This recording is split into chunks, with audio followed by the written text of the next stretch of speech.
ನಮಸ್ಕಾರ ವೀಕ್ಷಕರೇ, ಕಲ್ಪತರು ನ್ಯೂಸ್ಗೆ ಎಲ್ಲರಿಗೂ ಆತ್ಮೀಯವಾದ ಸ್ವಾಗತ. ನಿರಾಶ್ರಿತರ ಕೇಂದ್ರದಲ್ಲಿ ಗೀತ ವೈವಿಧ್ಯ ಸಿಂಚನ, ನಿರಾಶ್ರಿತರಿಗೆ ಸಂಗೀತದ ರಸದೌತಣ. ತುಮಕೂರು. ಸಂಗೀತವು ಮನಸ್ಸಿನ ನೋವನ್ನು ಮರೆಸುವ ಶಕ್ತಿ ಹೊಂದಿದ್ದು, ನಿರಾಶ್ರಿತರ ಕೇಂದ್ರದಲ್ಲಿ ಆಯೋಜಿಸಿದ ಗೀತ ವೈವಿಧ್ಯ ಸಿಂಚನ ಕಾರ್ಯಕ್ರಮ ನಿರಾಶ್ರಿತರಲ್ಲಿ ಹೊಸ ಉತ್ಸಾಹ ತುಂಬಿದೆ ಎಂದು ವಿವಿಧ ಗಣ್ಯರು ಅಭಿಪ್ರಾಯಪಟ್ಟರು. ಶಿರಾ ತಾಲೂಕಿನ ಬೆಚ್ಚಿಹಳ್ಳಿಯ ಶ್ರೀ ವಿನಾಯಕ ಸಾಂಸ್ಕೃತಿಕ ಕಲಾ ಸಂಘ ಹಾಗೂ ಕನ್ನಡ ಮತ್ತು ಸಾಂಸ್ಕೃತಿಕ ಇಲಾಖೆಯ ಸಹಯೋಗದಲ್ಲಿ ಕೋರಾ ಸಮೀಪದ ನಿರಾಶ್ರಿತರ ಪರಿಹಾರ ಕೇಂದ್ರದಲ್ಲಿ ಕಾರ್ಯಕ್ರಮ ಹಮ್ಮಿಕೊಳ್ಳಲಾಗಿತ್ತು. ಕೇಂದ್ರದ ಮುಖ್ಯಸ್ಥ ಬಿಜಿ ಮಾರಪ್ಪ ಕಾರ್ಯಕ್ರಮವನ್ನು ಉದ್ಘಾಟಿಸಿ ನಿರಾಶ್ರಿತರಿಗೆ ಸಂಗೀತ ಮಾನಸಿಕ ನೆಮ್ಮದಿ ನೀಡಿದೆ ಎಂದು ಹೇಳಿದರು.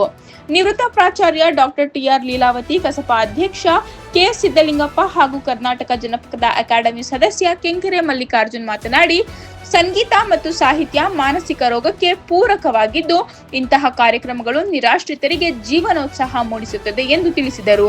ಕಾರ್ಯಕ್ರಮದ ಅಧ್ಯಕ್ಷತೆ ವಹಿಸಿದ್ದ ಕಲಾಶ್ರೀ ಡಾಕ್ಟರ್ ಲಕ್ಷ್ಮಣ್ ದಾಸ್, ಕಲಾ ಮತ್ತು ಕಲಾವಿದರು ಅಮರರು ಎಂದು ಹೇಳಿ ಸಂಘದ ಸೇವೆಯನ್ನು ಶ್ಲಾಘಿಸಿದರು. ಕಾರ್ಯಕ್ರಮದಲ್ಲಿ ರಂಗಗೀತೆ, ಭಕ್ತಿಗೀತೆ, ಸುಗಮ ಸಂಗೀತ, ಭರತನಾಟ್ಯ, ಜಾನಪದ ಗೀತೆ, ವೀರಗಾಸೆ, ನಾಸಿಕ್ ಢೋಲ್, ಗಾರುಡಿ ಗೊಂಬೆ ಕುಣಿತ ಹಾಗೂ ಕೀಲುಕುದುರೆ ಸೇರಿದಂತೆ ವಿವಿಧ ಸಾಂಸ್ಕೃತಿಕ ಪ್ರದರ್ಶನಗಳು ನಡೆದವು.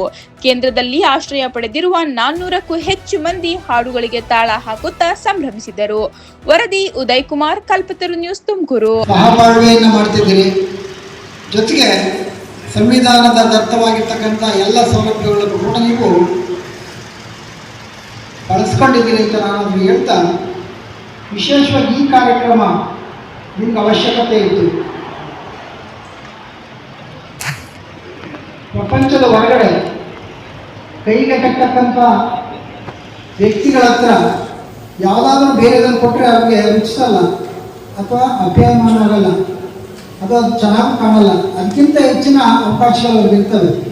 ಆದರೆ ಇಲ್ಲಿ ಶ್ರಮದಾನದ ಮಧ್ಯೆ ಮಾರಪ್ಪನವರ ಆಡಳಿತದ ಮಧ್ಯದಲ್ಲಿ ನಿಮಗೆ ಒಂದು ದಿನ, ಒಂದು ಅರ್ಧ ದಿನ ಕಿವಿಯ ಮೇಲೆ ಒಂದಷ್ಟು ಸಂಗೀತದ ಇಂಪನ್ನು ತಂದು ಕೊಟ್ಟರೆ ಮಾನಸಿಕವಾಗಿ ನಿಮಗೆ ಒಂದಷ್ಟು ಸ್ಫೂರ್ತಿಯನ್ನು ಕೊಟ್ಟಂತಾಗುತ್ತೆ ಅಂತ ನಾನು ಭಾವಿಸಿದ್ದೇನೆ. ನಿಜಕ್ಕೂ ಕೂಡ ಸಂಗೀತಕ್ಕೆ ಒಂದು ಶಕ್ತಿ ಇದೆ. ಸಂಗೀತ ಬೇಡ ಅಂತ ಹೇಳೋರು ಯಾರೂ ಇಲ್ಲ ಜಗತ್ತಿನಲ್ಲಿ. ಎಂಥವ್ರು ಕೂಡ ಈಗ ಆಡಿದಂಥ ಜನಪದ ಗೀತೆಗೆ ತಾಳ ಹಾಕ್ತಿದ್ದು, ಮತ್ತೆ ಮಂಜಣ್ಣ ಹೇಳಿದಂಥ ಗೀತೆಗೆ ತಲೆಗುತ್ತಿದ್ದು, ಇಷ್ಟೊತ್ತು ನಿಮ್ಮ ಕೈಗಳೆಲ್ಲ ಇಟ್ಕೊಂಡ್ಬಿಟ್ಟು ರಕ್ತ ಸಂಚಲನ ಆಗಬೇಕು. ಹಾಗಾಗಿ ಬಹಳ ಖುಷಿಯಾಯಿತು. ಇದು ಹೆಸರು ಯಾಕೋ ನನಗೆ ನಿರಾಶ್ರಿತ ಪರಿಹಾರ ಕೇಂದ್ರ ಅಲ್ಲ, ಇದು ಆಶ್ರಿತ ಪರಿಹಾರ ಕೇಂದ್ರ ಆಗಬೇಕು.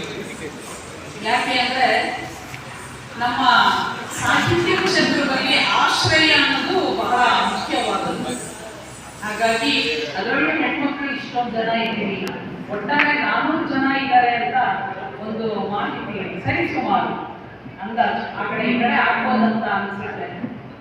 ಗಂಡ್ಮಕ್ಳಿಗೆ ಹೆಂಗಾದ್ರೂ ಆಶ್ರಯ ಕೊಡ್ಬೋದು, ಆದರೆ ಹೆಣ್ಮಕ್ಳು ಕೊಟ್ಟಿಟ್ಕೊಳ್ಳೋದಿದೆಯಲ್ಲ, ಇದು ಬಹಳ ಕಷ್ಟ. ಯಾಕೆ ಅಂದರೆ ಇಲ್ಲಿ ದೈಹಿಕವಾಗಿ ನಮಗೆ ಅನೇಕ ಬದಲಾವಣೆಗಳು 60 ವರ್ಷ ಆದ ನಂತರ ಗಂಡ್ಮಕ್ಳಿಗಿನ ಹೆಚ್ಚಿಗೆ ಆಗ್ತಾ ಇರುತ್ತೆ ನಮಗೆ.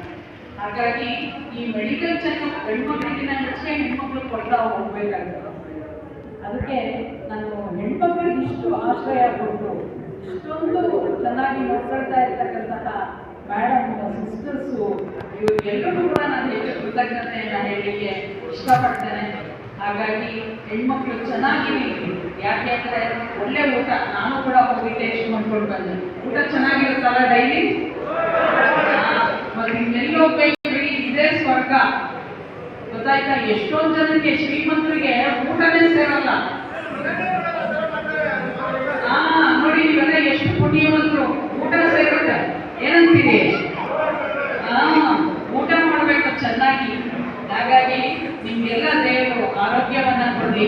ಐಶ್ವರ್ಯ ಬೇಡ, ಸಾಕು.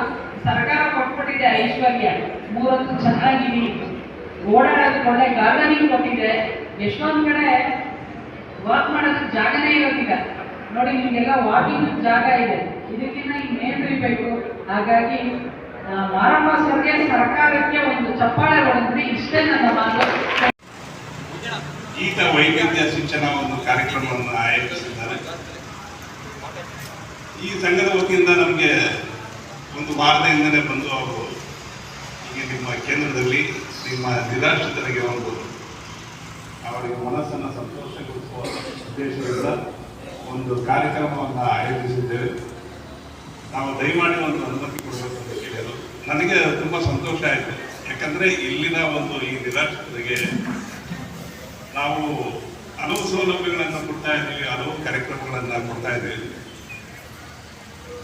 ಈ ಹಿನ್ನೆಲೆಯಲ್ಲಿ ಇವರಿಗೆ ಒಂದು ಸಂಗೀತದ ರಸದೌತಣವನ್ನು ನೀಡಿದಾಗ ಅವರ ಮನಸ್ಸಿಗೆ ಸಂತೋಷ ಆಗ್ತದೆ ಅನ್ನೋ ಒಂದು ಹಿನ್ನೆಲೆಯಲ್ಲಿ ನಾವು ಸಹ ಅವರಿಗೆ ತುಂಬುವುದರಿಂದ ಒಪ್ಪಿ ನಿಮ್ಮ ಕಾರ್ಯಕ್ರಮಕ್ಕೆ ಏನು ಒತ್ತಡಬೇಕು ಎಲ್ಲ ನಾವು ಒದಗಿಸಿಕೊಡ್ತು ಅಂತ ಹೇಳಿದ್ವಿ. ಹಾಗಾಗಿ ಅವರು ಇಂದು ಈ ಕಾರ್ಯಕ್ರಮವನ್ನು ಆಯೋಜಿಸಿದ್ದಾರೆ. ಅವರಿಗೆ ನಮ್ಮ ಇಲಾಖೆ ವತಿಯಿಂದ, ನಮ್ಮ ಸಿಬ್ಬಂದಿ ವತಿಯಿಂದ ಹಾಗೂ ನಮ್ಮ ವೈಯಕ್ತಿಕ ಪರವಾಗಿ ಧನ್ಯವಾದಗಳನ್ನು ಅರ್ಪಿಸುತ್ತೇನೆ.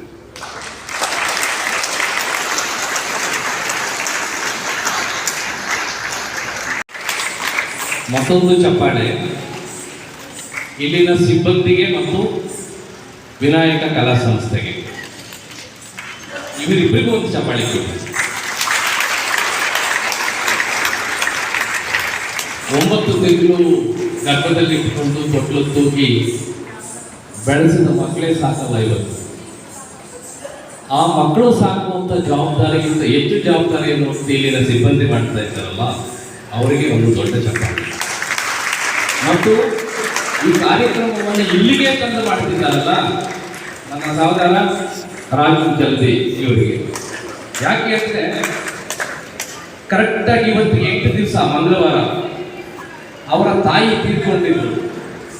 ಹೋದ ಮಂಗಳವಾರ ಇಷ್ಟೊತ್ತಿನಲ್ಲಿ ಅವರ ತಾಯಿಯ ಮೃತ ಶರೀರವನ್ನು ಇದೇ ನನ್ನ ಸಹೋದರ ಪೂಜೆ ಮಾಡಿ ಎಲ್ಲ ಕಾರ್ಯಗಳನ್ನು ಮುಗಿಸಲಿಕ್ಕೆ ಕೂತಿದ್ರು. ತಾಯಿ ದೈವಾತೀತರಾಗಿ ಒಂದೇ ವಾರಕ್ಕೆ ಅವರು ಆಯ್ಕೆ ಮಾಡಿಬಿಟ್ರು ಜಾಗ ಹೆಂಗಿದೆ ಅಂತ ಹೇಳಿದ್ರೆ, ನಿಮ್ಮಂತ